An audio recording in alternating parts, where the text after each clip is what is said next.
Video में आप लोग का स्वागत है। आप देख रहे हैं नाम के ऑनलाइन क्लास में। आज हम बताने वाले हैं बहुपद। एक्सरसाइज पीछे 1.1, 2, 3, 4 बता दिए हैं।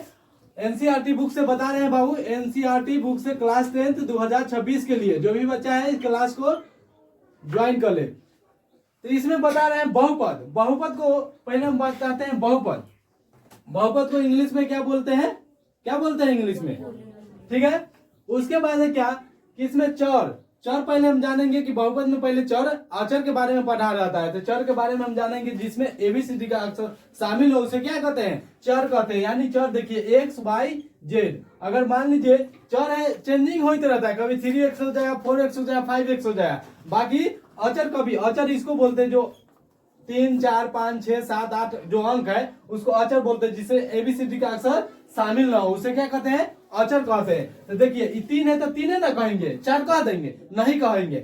इसको है ना 3x तो कभी चेंज हो जाएगा, x है तो यहाँ पर 4x भी हो सकता है। ठीक है। तो चर चेंजिंग होता है, अचर चेंजिंग नहीं होता है।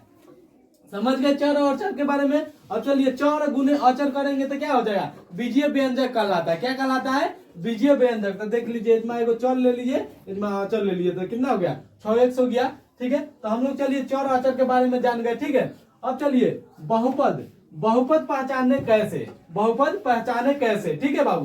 तो देखिए बहुपद पहचानने के लिए चर का घात पूर्ण संख्या होनी चाहिए। क्या होनी चाहिए? चर का घात।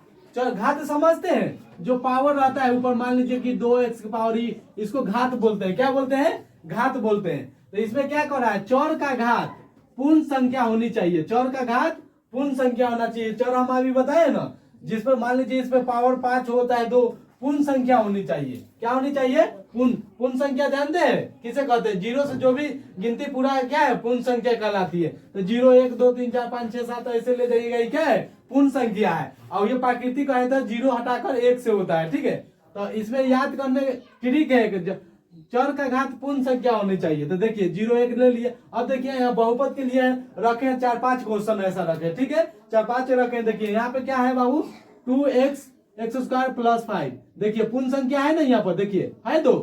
तो ये क्या हो गया? बहुपद का ला गया। क्या का ला गया? बहुपद। अब देखिए यहाँ पे √3y + 2। तो ये क्या आ गया? बहुपद। देखिए क्योंकि इस पे घात कितना है?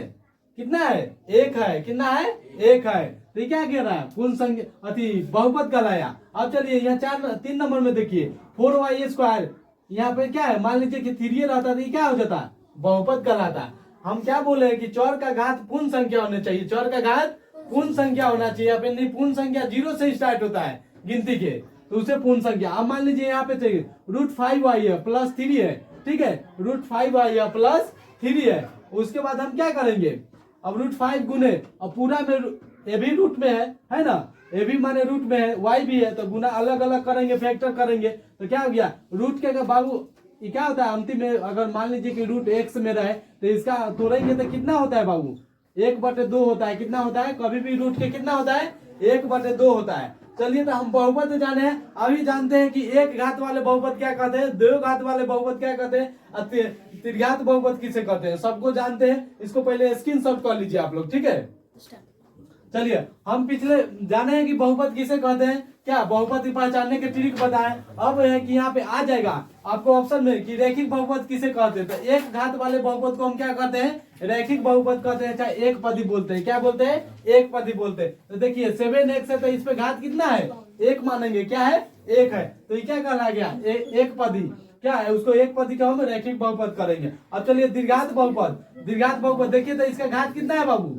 घात कितना है? 2 है। तो उसे क्या कहते हैं? दीर्घात बहुपद कहते हैं। क्या कहेंगे? दीर्घात बहुपद करेंगे। अब त्रिघात बहुपद पर चलते हैं। त्रिघात बहुपद चलते हैं तो यहाँ क्या करेंगे?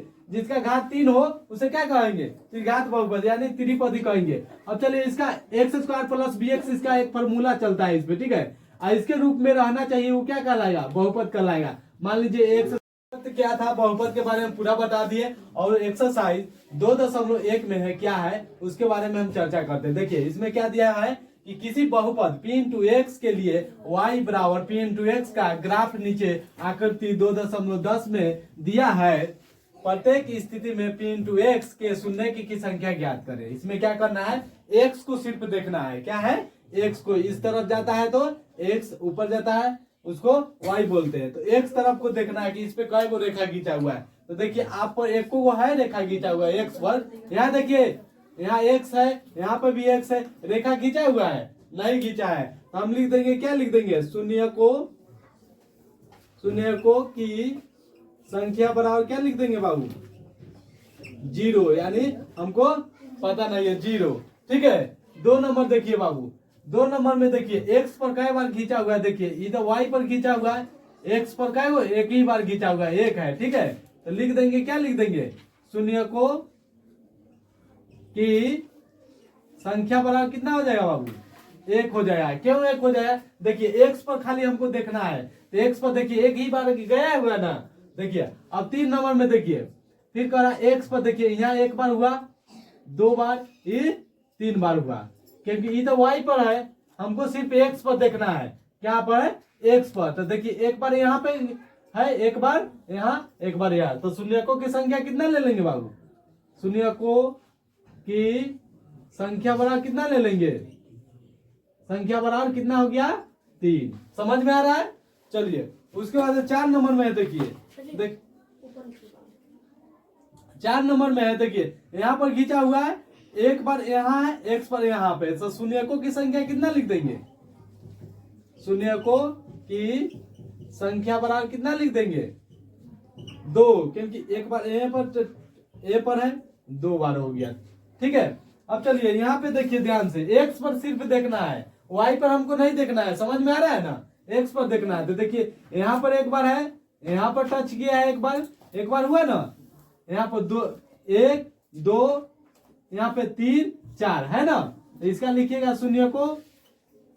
शून्यकों की संख्या बराबर कितना लिख दीजिएगा बाबू, 4। समझ में आ रहा है ना, सिर्फ x को देखना है, y को नहीं देखना है। अब चलिए यहाँ पे देखिए 1, 2, 3, कितना है इसका, 3 बार है, 1 यहाँ बार है, यहाँ 2 बार है, यहाँ 3 बार है, यानी शून्यकों की संख्या कितना हो गया, शून्यकों के संख्या बराबर कितना हो गया, 3 हो गया।